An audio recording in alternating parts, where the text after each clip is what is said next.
Knox Game Design, June 2020, Pygame. Welcome everyone to Knox Game Design for June 2020. This is a monthly discussion of game development topics. My name is Levi Smith. I'm in Oak Ridge, Tennessee. Looks like we have one other person in the chat room, Skurangishn.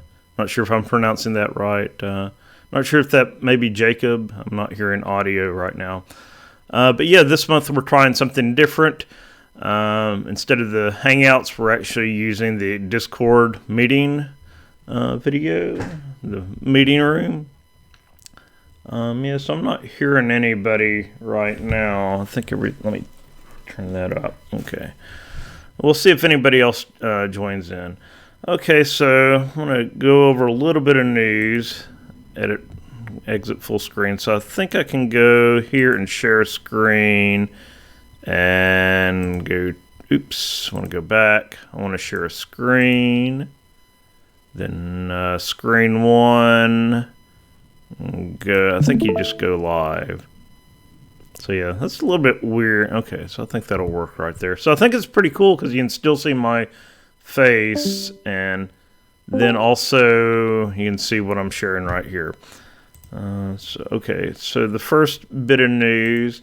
Yeah, I don't see Dylan on yet. I did check the Hangouts on my other computer. I didn't see him on yet. So we'll see if he joins. But I know Dylan did a post-mortem for his Ludum Dare 46 entry. It's called Procedurally Generated Potted Plants in Unity. So he goes into detail about how he actually calculated how he did the branches for his potted plant game. So he did a potted plant simulator game. So you start out with just a pot, then your branches start growing, and then you got to feed your plant and water your plant. It keeps growing and growing. So he went into detail. It's a really good article. I recommend checking it out on how he implemented all this in Unity. So if you want to know more about Unity or how to implement algorithms like this in Unity, this is a good one to read right here. Dylan also did a talk recently. They had a virtual MomoCon this year. So Dylan did a talk on the basics of Pico 8. So you can actually see the video from that talk. It's linked on the main Knox Game Design site. Just go down to Joy of Game Development. Then you can see the recording on Dylan's video channel right here. You can actually play right here. So yeah, it's just a beginner talk on Pico 8, and how to get started, how to draw stuff to the screen, about your game loop and your draw loop and all that. So yeah, definitely recommend checking this out. And so he does a simple space shooter, how to put a ship on the screen, how to move it around, and how to spawn enemies and things like that. So the next bit of news. So I actually went out and submitted Knox Game Design podcast to a few different sites. We got listed on Spotify, so any Spotify users out there, you can go and listen to us on Spotify. I think the last 50 episodes are up there. So some of the earlier episodes where we were meeting at the TechCo Technology Cooperative and doing game reviews or whatever, those are starting to fall off. But all the ones since we started doing game design talks, they're up there. We're also on TuneIn. Now, this is a site that I actually use quite a bit, so I was happy to get listed on here. So you can get the episodes, Knox Game Designs on TuneIn, and as well as iHeartRadio. I usually don't use iHeartRadio, but I think it's also a popular podcast radio site. Another bit of news, Unreal, they released Unreal Engine 5. I'm not sure, I haven't downloaded it myself, but speaking of lighting, it sounds like it's out there for everyone to download and use.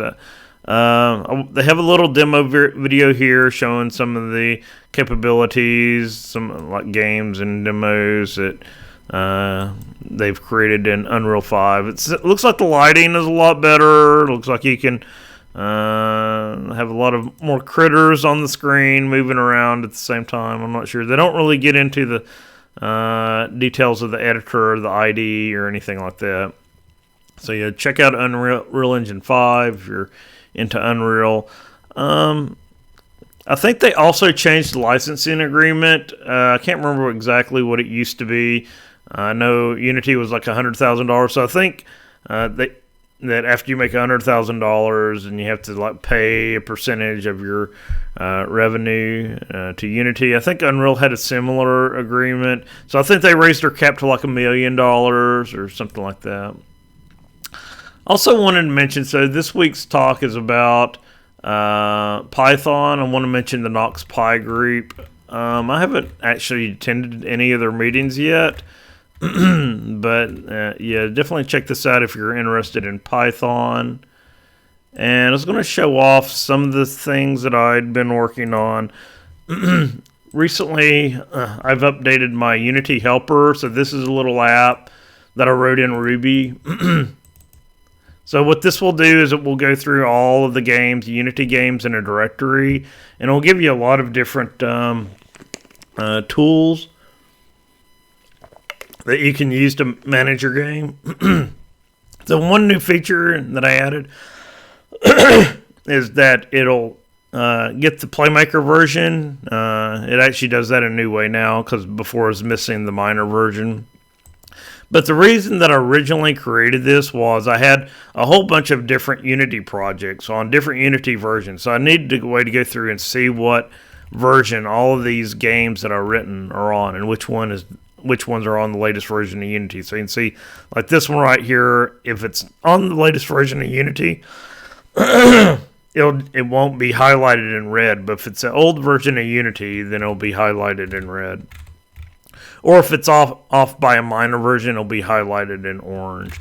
But the reason I did this, you can like check 2 or 3 games right here, and then you can have like check Windows, Mac, or Linux, or WebGL. Then you can build all of the games that you have selected all at once.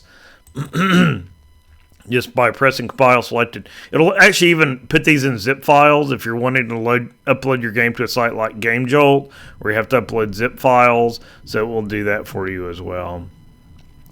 But yeah, it has a lot of different tools, like for uploading to itch.io, it will run the butler command for you. One new feature I added was a set it config, so there's a whole bunch of different properties. Now, it will go on your system and try to find the latest version of Unity, and just stick it in here. But yeah, there's a lot of different options. Like you can set the company name. So whenever you press there's one of these where you update project settings, and that'll open up all the game projects you have and set that company name for you. That way you don't have to go in there and manually do that for all of them. So yeah, it's a pretty nice tool. If you have a bunch of Unity games and you want to compile them all at once or update them all to the latest version. And also there's an online docs button, so you click that. It'll open your default browser and bring up my wiki page. And it'll tell you how to set up the Unity build tool. Well, I guess if you already have it running, you've already set it up. But it'll tell you more information about each of the functions that are implemented in that tool. I've been working on the website, my leaderboards. So, from my talk last month, one thing that a couple of problems that I had, one was you would see every single score. So if somebody had a score like multiple times, you would see them each time in the leaderboard. So I added this new top scores by name feature. So now you only see the top score for each name if you select that option. You can always click all top scores to view all of the scores again. Also added latest scores, so you can see the last scores that everyone submitted to the site. And then I added the score stats by game. I want to add more to this later, but right now it just shows like the score count and the latest score time for each game. And I think that's it. I changed my GitHub to Levi D. Smith, so if you're looking for my stuff, it's at Levi D. Smith. I did update some other projects like Tweet Helper, so if you need something to manage your Twitter followers, you can try that out. And I don't think, and the time-lapse maker, it's still out there. I updated this about a month ago, just to add a simple GUI to this. As with the other project, you can go to the wiki on my site and go back, and you can find more information about the time-lapse maker. So if you're doing Ludum Dare and you recorded a bunch of video files, you want to turn that into a time-lapse, you can just run this, and then that'll generate all the frames, and then it'll pull it into VDub for you, Virtual Dub for you, and turn that into a time-lapse video. Okay, let's see if anybody else has joined. No, looks like it's just me and Scar Antigen. Okay, so this month we're going to be talking about Pygame. So a little overview. I'm not a Python expert or anything, but I do a lot of Ruby. I do F5. Ooh, that's interesting. I don't know if there's a way to just show the current. Not all. Just want the current slide. No notes. Sounds like somebody may have joined. Nope. Let's see here. Display settings. Well, I just wanted to see the current slide. Slideshow from beginning. I don't know why it's doing this weird layout right here. Show taskbar. I just want to see this slide. Hide, present, screen, pointer, and show. Okay, I'll just exit out of that then. Okay, so I do a lot of Ruby, so Pygame is similar to other scripting games like Ruby. It's object-oriented, things like that. So you don't compile Python. You actually write your script, and then when you run Python on your script, then it starts your game. So there's advantages and disadvantages of that. I mean, the advantages is like you can get something up and running pretty quickly. The disadvantage is you get a lot of runtime errors, so you can change something in one file, but you may not actually see any errors in that until you get to that point in your game where that error is. So that's one downside to scripting language. If you're familiar with SDL developers, you may like Python and Pygame because you don't have to deal with all the complexities of C or C++. You don't have to free memory or malloc or any of that good stuff. So it's a little bit easier. You don't have to do as much memory management. One downside to Pygame, I didn't find any way to do a web build. I think there may be some tools, some unsupported, unofficial tools out there to convert a Python game into JavaScript, but I haven't tried any of those out. So if you just want to use Pygame by itself, it may not be the best for game jams because it will build a desktop build. It only does desktop builds by default. And one nice thing, like other scripting languages like Perl, I think Perl has CPAN for libraries and Ruby has the gem library. It has a pip, P-I-P, it's a command that you can run out of the Python installation. You can run pip, and you can take advantage of a lot of different libraries out there to add functionality to Python. Yeah, I'm saying, well, Python is kind of good for beginners. So the big thing about Python is you got to make sure that all of your spacing is correct. It doesn't have like curly braces for your blocks. It's all done by spacing. So blocks are actually indented by spacing, which can be a little bit aggravating if you got a mix of spaces, just regular space characters, and tabs. So what I recommend is either if you pick spaces or pick tabs. Don't mix the two together because it'll drive you crazy. But yeah, one downside about Pygame, it doesn't have like any built-in GUI objects. It doesn't have buttons or sliders. You have to implement those yourself. Let's see here. And also, it's very, like I said, it's very similar to SDL, so it doesn't do a lot for you. You have to set up your own game loops and draw loops and things like that. So here's some Python differences, just plain Python from other languages. The Boolean expressions are or and. You don't have pipe or the ampersand, and it must be in lowercase. And Boolean values, like a lot of other languages, is true and false, but unlike and or, the first letter of true, the T, and the F in false must be capitalized. Case is important. I talked about space for like your if blocks and your loop blocks. They all have to be indented at the same. Wow, a lot of thunder out there. There's no line terminations, no semicolons or anything like that, so it may take a little while to get used to not putting semicolons at the end of all your lines. When you create a function, there's an implied first parameter called self, so you'll see self as the first parameter a lot of times. I didn't find any way to do constants in, let me go back. Stream still, okay. Yeah, I didn't see any way to do constants. There may be a way, I think, but I'll have to double check on that. There's no null, but there is a none with a capital N. So if you have a variable and you want to just assign it to a null, just assign it to none. Use elif instead of else if. I think that's kind of like bash scripting syntax there. There's no switch statements, but you can sort of simulate one using a dictionary, and I'll talk about dictionaries a little bit later. And the toString method is, you'll see a lot of this, the standard functions will be __. Then in this case it's stir, __, and open and close paren.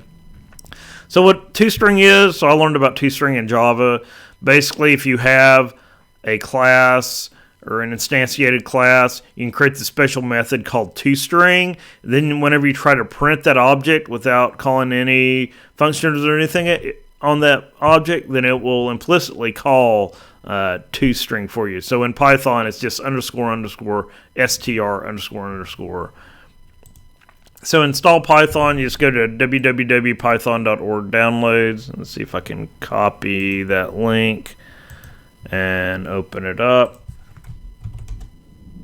So yeah, it's right here on Python site. I think I got the 3.8 version. They still had like the older 2.7 versions on here as well. So I just got the latest version out here for Windows, but they do have it for Linux, Mac, and other operating systems. Yeah, so you can optionally put the Python install directory into the environment variable, path environment variable. I don't have the code to do that, but it's just like set path equals, and you do percent path, percent semicolon, then add Python. Or you can go, and that's for Windows, or you can go into your system settings and go into environment variables and set your path that way. And that's helpful, like if you're in your DOS prompt right here, you just want to type Python right there, then you can start it up from right there without going into any special directories. Oh, and by the way, if you just type Python by itself, then it takes you into this shell where you can execute Python commands. But to quit, you have to type quit and open and close parentheses to get out of it. So hello world. So we already started our Python shell right here. And go back into it. Python. So it's pretty easy. You just type print, open paren, hello world, close print, close, double quote, and close paren. And they'll print out hello world for you right there. So that's a good way to get started. Make sure everything is installed correctly. You can use either double quotes or single quotes. There's small bits of differences, sort of like PHP. The single quotes are more hard-coded, whereas in the double quotes, you can add a lot more special characters. So I wrote this simple number guessing game, a good way to get started out. So basically, it's going to generate a secret number from 1 to 100, and you're going to keep trying to guess the random number until you get it right. And every time you guess, it's either going to say the real number is either, or the secret number is either higher or lower than the number that you guess. So here's the code right here. You can see everything's indented properly. We got a while loop. So while the guessed number does not equal the secret number, we're going to say we're going to get the input from the user, which you just call input with open and close parentheses, and we're going to put int around that to cast it as a number, because by default it's going to interpret it as a string. So we've got to convert that to a number. Then it has this if else if or elif else block right here that tells you whether you got the number right, wrong, right, high, or the real number is higher or lower. And if you didn't get it right, then it's just going to keep looping until you do get it right. Then when you do get it right, then it's going to drop out, and then it's going to say, yes, the secret number was this, and total number of guesses. So let me run that. Quit. And python numguess.py. So here it is. So I'm going to guess, let's do 52 by default. So it's lower. So let's do 27. Lower. Let's do 15. Lower. Let's do 6. Lower. 3. Oh, the secret number is 3. Got it in 5 guesses. Let's try it again. Let's do 50. 70 higher. Try 75. Let's try like 82. Lower, so it's between 75 and 82. Let's try 77. Higher. 80. Higher. 81. Yes, 6 guesses. Secret number was 81. So that just shows how you make a simple program using just plain Python. Oh, hey, it looks like Jeffrey has joined us here in the Discord channel. Hey, Jeffrey. So there's various different types of variables. I'm not sure if anybody can hear me right now. I'm not hearing any audio output on my end. But yeah, it looks like Jeffrey is muted right now. Hopefully everybody can hear me. So there's a few different variable types that are in a lot of different languages. We've got our int, which is like a number like 42, a whole number. You have floats, which are decimal point, floating point numbers. Strings, which are like words put together, and those are around single or double quotes. You can actually convert variable types. So for number to string, you just put your number and you call stir and put call stir around your number. And I use this a lot because when you're concatenating two strings, I mentioned it right here. When you concatenate two strings, you have to convert your number variables into strings. So you'll see stir around a lot of my numerical variables right there. And as I mentioned earlier, you convert a string back to a number by putting the int function around it. And also you have arrays. So you just, like most languages, you just use square brackets, and then you separate all your array values by commas. And like here I have Fibonacci numbers, and I assigned that to a variable called fib right here. So the scoping in Python is a little bit strange. Global variables, you can use the keyword global then before your variable and call that with your variable name. I typically don't use global variables. It makes things really confusing, and I spent like an hour or so trying to figure out all the scoping rules. The best recommendation I have is just put everything in a class and use classes and try to avoid these global variables. Now, sometimes it may be a good idea. Like I think I have one for like screen size, global variable for screen size. So, so with global variable, one trick you got to remember is like you can't declare and assign it on the same line. You got to make sure those are on two separate lines. Like here I have global x, then x gets 42. So if you have, and this is where it gets strange, if you have a global variable in a method, then it becomes local. So like here I have x gets 3 in my foo method.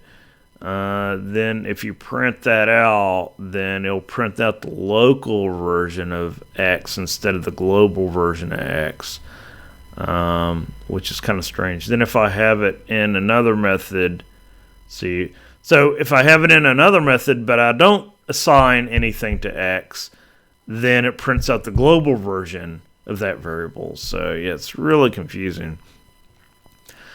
I do this a lot. I pass the parameter, pass the variable as a parameter to methods, makes things a little bit easier. And as mentioned earlier, make sure you put as much as you can. I used object-oriented style, makes things a little bit clearer. Python also has what's called a dictionary. This is similar to hash tables or hash map in other languages. I think the difference between a dictionary and a hash map is that with a dictionary you can't have collisions. In a hash map you can have multiple values hashed to the same like index or the same key. In dictionary you can only have one value per key. So if you overwrite a value to a key, then that value gets overwritten. I think like C# has dictionaries, but they're not I'm not sure if they're a standard part of the language. It might be a part of a library. No collisions as with hash tables. And one nice thing about dictionaries is you can loop over key value pairs. So in this card game that I wrote, basically I have like the different scoring types in a dictionary, and I use the score type as the key and then the score value as the key value. So if you have a score for that score type, then I just write that score value over that key. Here's some simple loops that you'll probably use in Python. So to loop over an array, say I got values in an array, foo, bar, and baz. So all you do is do for v in your array. V is your like iterator, and then you just say for whatever your iterator is in, and then your array name, then follow that by a semicolon. Then on the next line you want to indent in, then put whatever you want to do with that array values. So I have like print v, so that'll print out the 3 values in the array. You can also loop over to the array with an index. So if you got your same array, you can do for and then your your index value. So I just call it idx. You can call it I, whatever you want to. Then comma, then your iterator name. Then you say end. Then you got to use this enumerate function and then pass in your array. So what that will do is whenever you print out that value, that should be stir idx, then it'll print out that array index, such as 0 for the first one, 1 for the second one, and 2 for the third one, and then your value right there. And that's sometimes helpful if you're trying to access values by the index, array index. You can also loop over a dictionary. So I have a dictionary right here, and basically this converts single characters into their, let's see here, what do you call that, phonetic equivalent. So like here we got A is associated to alpha, B is associated to Bravo, C is associated to Charlie. So to loop over this, we say for key in my dictionary, semicolon. Then we want to print out the key value, which is our A, B, and C, and then the actual value associated. So we pass in my dictionary. Then we use the square bracket notation and pass in the key.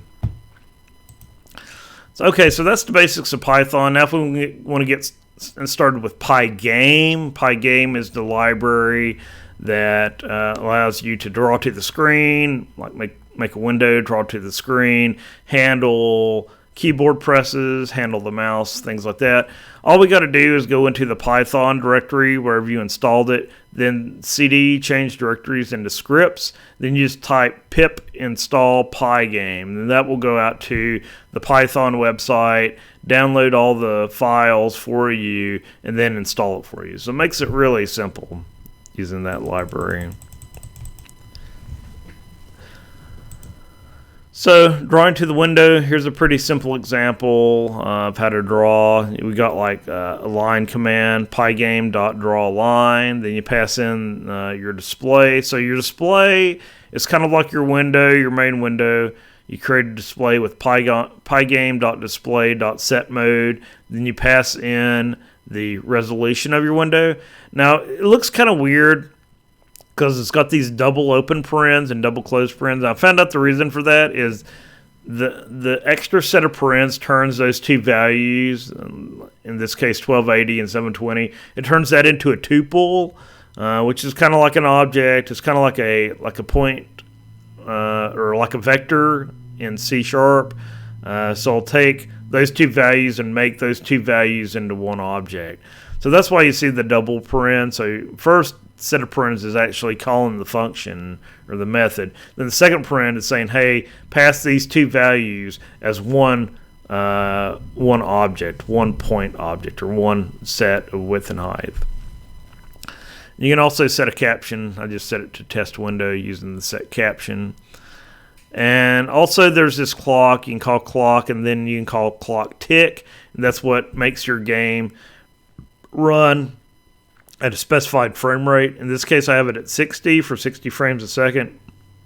If you don't have that in there, then your game's just going to run as fast as it can. And in that case, you may not see... your game may run in spurts. It may start to run fast and run slow, so it's good to have this delay in here for tick. So yeah, I can't remember if I put that into... yeah, I didn't put that into its test window. Oh, there it is. So if I run Python test window.py, then yeah, so here it is. It makes a window, and it makes a red line, a green square, and a cyan color circle. Then close that. Oh yeah, and by default there's no transparency in Pygame like in SDL. You can create a surface object and then play with the alpha properties of that, but it doesn't work by default like in other languages. Now, if we want to draw text, we got to create a font object. You just use pygame.font.font. The first font's lowercase, the second is uppercase. Then you pass in the font file, your TTF, true type font file, then also the size. Then you can use font.render and pass in a string.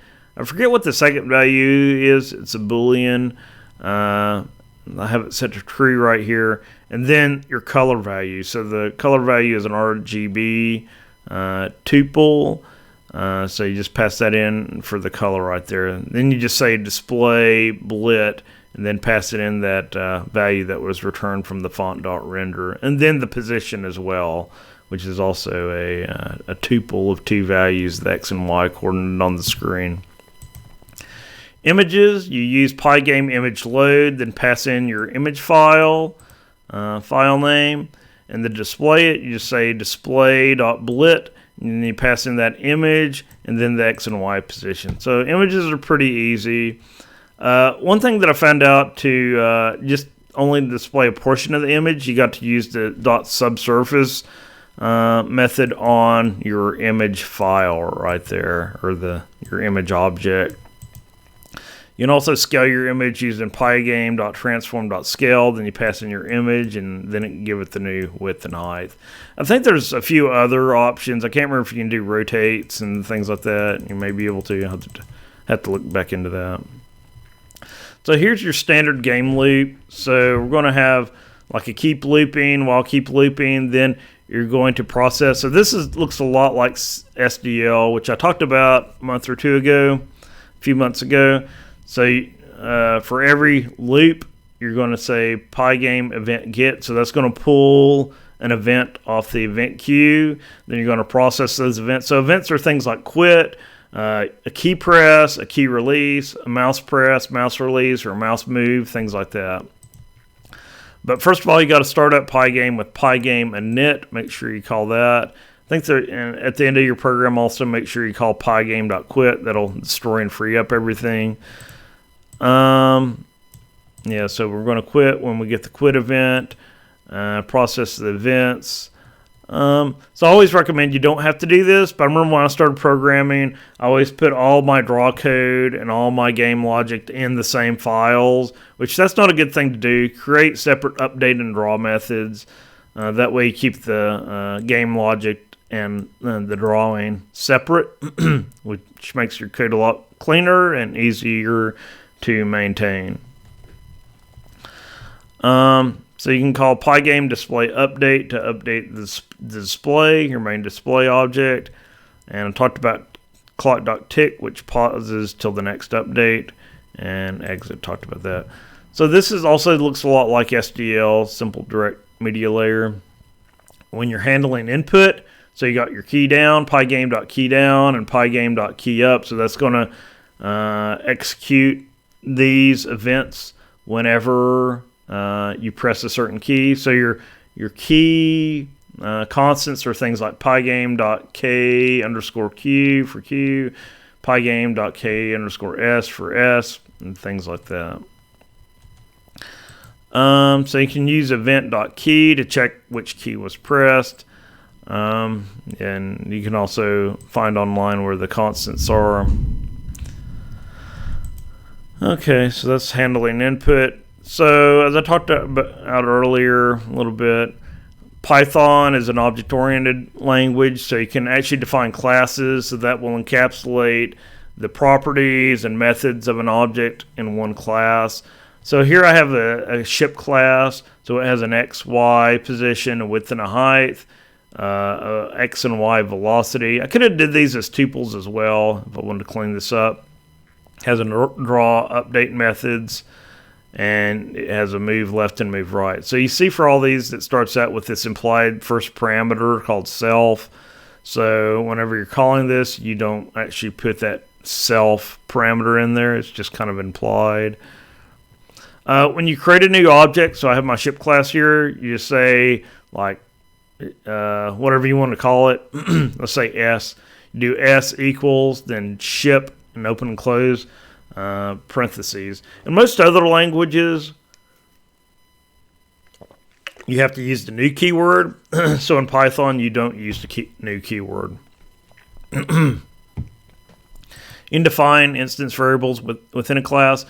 Now this is where I get confused with the scoping. A lot of times you have to call, you do self dot, then your variable name, especially if it's in a function. I think outside you can define variables, but I think these may be class variables, so they're shared between different instances of the class. I'm not sure about that. I'll have to double check on that. Your constructor or initialize, you use a special function called a init. So it's underscore underscore init underscore underscore, then you use self and then all the parameters. So I call it a constructor, but if you look, other people say, well, constructor actually allocates the memory for the object and things like that. So it's more like an initialize. The object's already been, the memory for the object has already been allocated, but so this actually occurs after that. In delete objects with the del command, and objects and methods have public scope. So for any variable, like I have self x and self y, I can reach in to an instance of that object and call, like if I have a ship called S, I can do s.x and reference that x variable within, which is kind of nice. So there isn't any like private or protected. Everything's pretty much public. I remember when I started learning programming, they were like, oh, define your getters and setters for all your private instance variables, which just seems like there's a lot of extra code that really didn't do anything for you. So I kind of like this. Okay, yes, create a other instance object. Okay. Yeah, so make sure you use self. You'll see self in there quite a bit. So it is object-oriented. If you're familiar with object-oriented programming, you can have a superclass and a subclass. So the subclass inherits all the methods and all the instance variables of the superclass. So like in my game, I have a class called screen. So I have class screen, and then I define all the methods for a screen. And then in the subclass, to create a subclass, you just say class and your subclass name, and then you do an open paren, then pass in the superclass name, and a closing paren, then semicolon. A lot of other languages, like Java, uses extends, and C# I think uses or I think C# just uses a semicolon, then you pass in the superclass name. One difference in Python is that by default, if you override one of the superclass methods, and like in Java and some other languages, it will implicitly call the superclass version of that method first, then the subclass method. But in Python, it does not call the superclass method. You must explicitly say super, and I think you use open and close paren, then call the name of the superclass method. If you want to create a method, like if you're just doing some testing and you just don't want to have anything in that method yet, you can use the pass call. Just type in pass, and that will let you leave a method empty for the time being. And I mentioned earlier the superclass, and you get into the problem with the superclass method not being called with the init. So for a lot of other languages, I expect the superclass constructor to be called, but in Python it isn't. You have to manually call super.init. So I talked a little bit about list and array. So here I have a simple shooter. You have the box right here, and the player and the enemy, and some shots. So let's see if I can run that. So Python, and actually it's in Python shooter. So Python, let me check this real quick, make sure nobody's trying to join right now. Let me go over, no, okay. So Python shooter.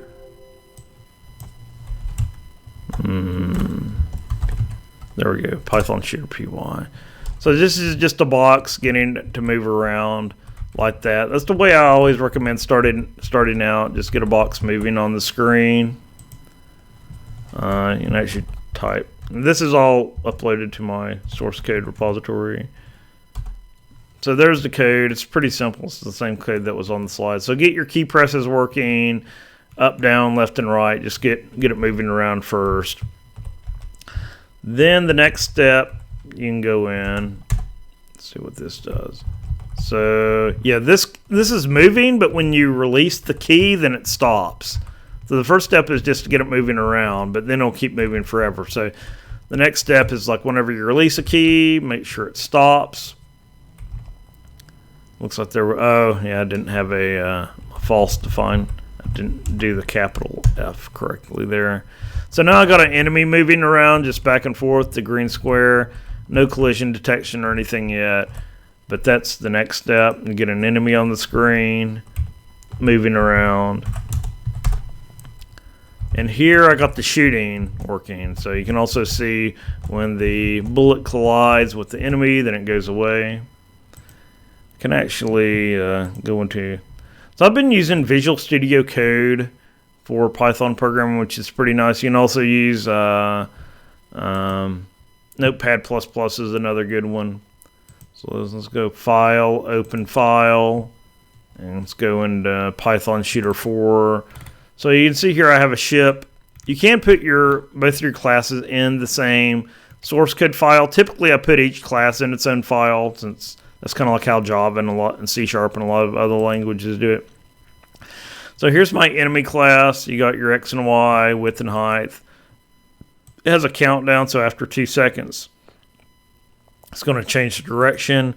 We have an is alive property saying whether the enemy is alive or not. We have a draw, so it's basically just going to draw that simple rectangle. So if I wanted to take this a little bit further, I would go in and replace these with images instead of just plain rectangles. Then we got an update which tells it which way to move. So here's my bullet class right here. It's very similar. It's going to have a velocity of -5 because going up in the screen is a negative value.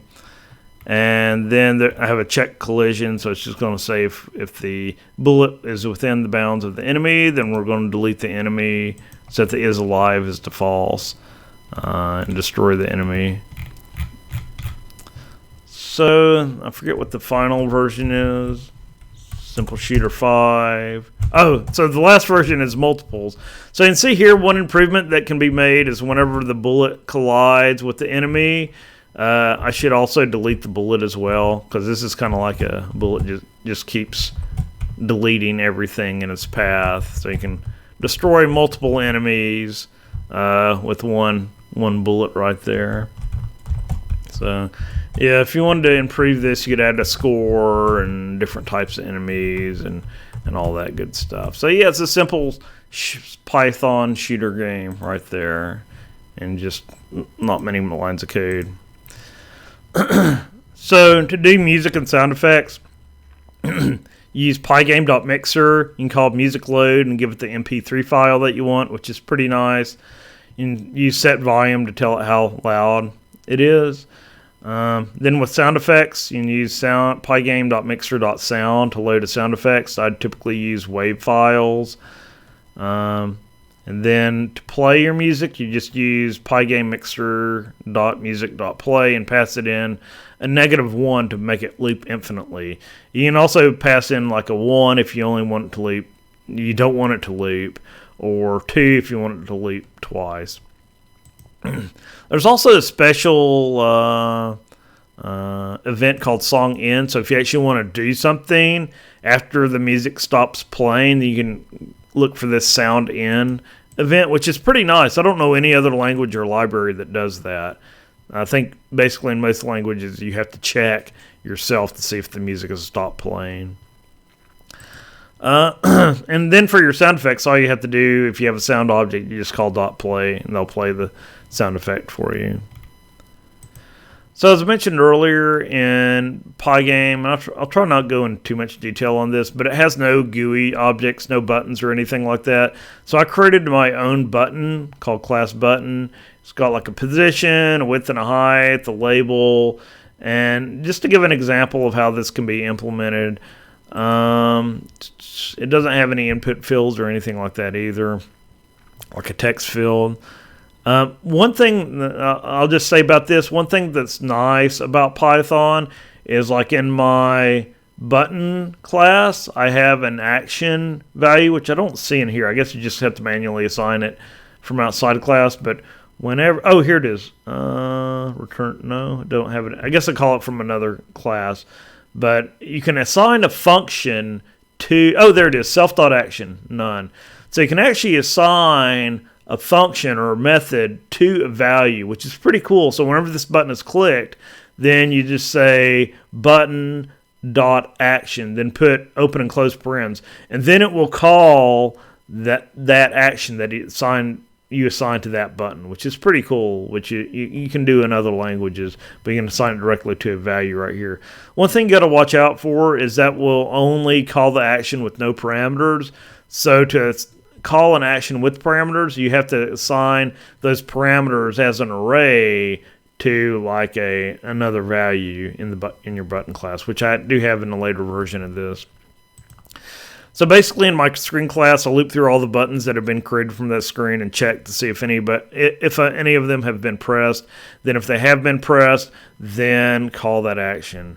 One other thing you probably want to do is like you can change the cursor using Pygame, which I don't have the code right here, but you have a few different options like a diamond cursor and a pointer and things like that. Yeah, so whenever you're looping through your buttons, if you want to change into a different icon cursor whenever you're hovering over the button, then you just use that command, which I don't have on here right now. One other thing that I've used a little bit is command line parameters. To get the command line parameters, like in a lot of other languages, you use args or something like that in your main method. In Python, you have to import sys at the top, sys. Then you say, then you actually look into that returns an array. Or actually, you can use sys.argv to get the list or the array of command line parameters. So you can loop through those and then see whether that command line parameter, like here I have -param, if that's in that array, then you can do something for that command line parameter. One thing that I got working is the networking. So if you want to like call a website or make a URL, a web HTTP request, and you got to import URL lib.request. And then you can do URL lib.request.url open and then pass in your URL to call that URL. Then if you want to get the input back, whatever is returned, you use .read. So I got the leaderboard stuff working. So I created a simple game, which I'll demo real quick. See if anybody else has joined. Okay. So I created a simple game called Koi Koi. CD Koi Koi. So Python koi.py, no music. So you can actually just like start here, and here's like an option screen. So I can call this Knox game, like that. And here's my little button classes. So you can click these buttons to change like the number of rounds. This hint isn't working yet, but in Koi Koi, you can read more about it on my website. But it's a Japanese card matching game. So you can begin and put all the cards. So you got to match the cards in your hand with the cards on the table. And I have these number values, which actually show what value these are. You can press arrange, and I'll put them in numerical values. So I can like take my 2 and drop that on a 2 right there. These actually correspond with numbers of the month, like January, February, March. Then after you've matched one, then you can draw from the stack, and then you try to match that with one of these. Or you can drop it to the table if you can't make a match with those. So yeah, this is just a simple example showing what you can do in Pygame. You got the different scoring combinations here over to the side. Then after you make one of the special combinations, then you win those number of points for the round, and then you can keep playing to keep playing until all the rounds are completed, which I have set as an option. You can either do 1, 3, 6, or 12 rounds. So it's a fun little game, and I can show some of the code for this here in Visual Studio. So I have a file, open file, projects, Koi Koi, and like here's the main class. So I got all my imports up here, and I have everything defined as an application class in this main method right here. So for a lot of my game objects, I pass application as a parameter. That way I can reach in to application, then reach into any of the other things like the options object or the game manager object and things like that. And under game manager, see file, open file, game manager. That's where the cards are defined, where the players are defined. So I have an array of 2 players. I have a stack of cards. One nice thing about Python and Pygame is after I create all my card objects, there is a shuffle command. I think you have to import random, but you call it random.shuffle. Then you pass in your array of cards, and that will shuffle the cards for you. And that makes things really simple. A lot of other languages, you have to have multiple lines of code to implement the same thing. That's where you create the players right there. I have a deal cards where it takes cards from the stack and assigns those to the player's hands. And here's the code for handling go to the next round and adding the score and things like that. And this do next player handles switching between the 2 players. So for the CPU player, it adds a little bit of a wait delay in here. And also for each card has a position, then it also has a target position. So if I want to move the card from like the stack to the hand, from the hand to the table, I just set the target position, then it will move that card smoothly to that position. So it doesn't instantaneously pop over there. So within the game manager, I have references to players. So here's the player class right here. So the player has his cards, which is just an array of cards. It also has I think somewhere in here it has a selected card. So if you selected the card and you're moving it to the table, then it assigns it to that. So the player has a name, whether or not they're CPU controlled, whether it's that player's turn, and also has an update and a draw. So it knows how to draw all the cards for the player, and it knows how to draw their score and things like that. So basically what it does is it loops draw the cards in the player's hand and calls draw on those cards. Yeah, so and also a player has multiple states. So in this card matching game, you have 5 different states. You have the card match from the hand state, and then if you match, then it's possible to continue in what's called koi, either koi or stop. Then after that, you go to the draw card state. Then you can also continue after that, whether if you made a match. Then you have the done state. So then if you reach the done state, then it flips control over to the next player.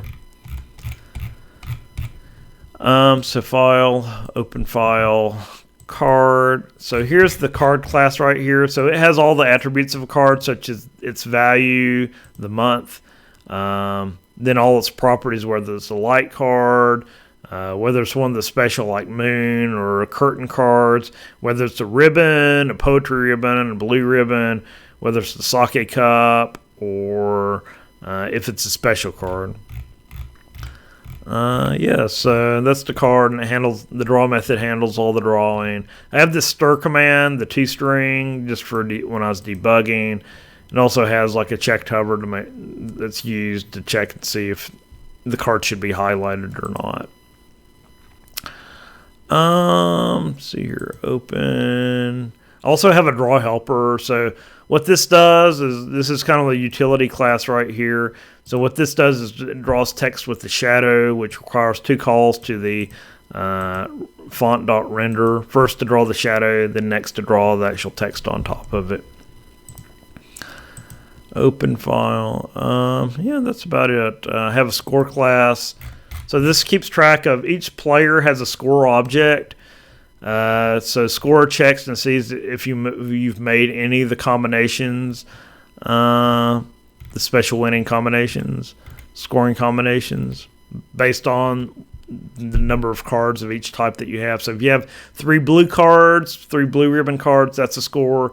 If you have 3 poetry ribbon cards, that's a score. Or if you have 5 of any type of ribbon cards, that's a score. You're going to have like the sake cup and moon, that's a score. So it tracks all these, then it checks after each match to see if you've made any new combinations, which are called yaku. Then if you've made one of these combinations, then it uses this dictionary, then it assigns the number of points in the dictionary for that score. So yeah, I think that's about it. Let's see here if there's anything else. So yeah, I do have my generic screen class, which has an init, update, draw, and restart. So this will handle things like the mouse pressed, the mouse moved, whether a button's been clicked or a button's hovered.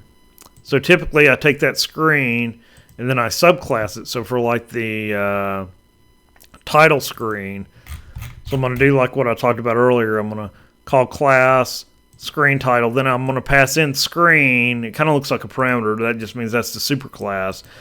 So that's going to take all of the values of screen and inherit those values into the screen title subclass.